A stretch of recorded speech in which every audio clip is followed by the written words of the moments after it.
বলছি আমি সরকারি ডিপার্টমেন্ট থেকে আসছি, বুঝলো তো? হ্যাঁ, বলো বলো। বলছি একটা চাকরি ছিল, করবে? কি চাকরি বলো?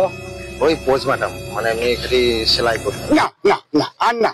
হ্যাঁ না না না, আর না। হ্যাঁ, তো মাইনেটাও ভালো ছিল। ডেড বডি এইভাবে সেলাই করবে? হ্যাঁ। হ্যাঁ হ্যাঁ, মোটেই না, করবে না? মোটেই না। করবে না? খুব ভালো চাকরি ছিল দাদা। না গো, মোটেই না। ঠিক করে খাবো, টোটো কিনলে কিনতে পারতাম। মানে কি কি করতে হবে বলো তো? মানে ফাড়াই গুলো সেলাই করা। তুমি কাটে, ও কাটে সেলাই কেটে দিবে, তুমি কাটে সেলাই করবে। মোটেই না, যাবো না। ঠিক করে খাবো, সেও ভালো। মোটেই না, যাবো না। ঠিক করে খাবো, সেও ভালো। যাবে না? চলো দুজনে করবো, চলো। না গো, বেশ খেয়েছি। যাবে না তাহলে? মোটেই না।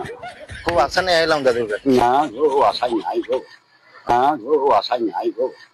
আমাদের গা হালকা। হ্যাঁ আমাদের গা হালকা। হ্যাঁ, হুম, তোমাদের গা হালকা। হুম। মানে তোমাকে এরকম কাজটা দিতাম, বুঝলে তো? তুমি রুমে থাকতে, হ্যাঁ। মানে খালি ফাটিয়ে দিত, তুমি খালি সেলাই করতে। বাবারে মোটেই না, ভিক করে খাবো, সেও শিকার, ওদিকে নেই। বলবো না, বাবারে মোটেই না, ভিক করে খাবো, সেও শিকার, ওদিকে নেই। বলবো না।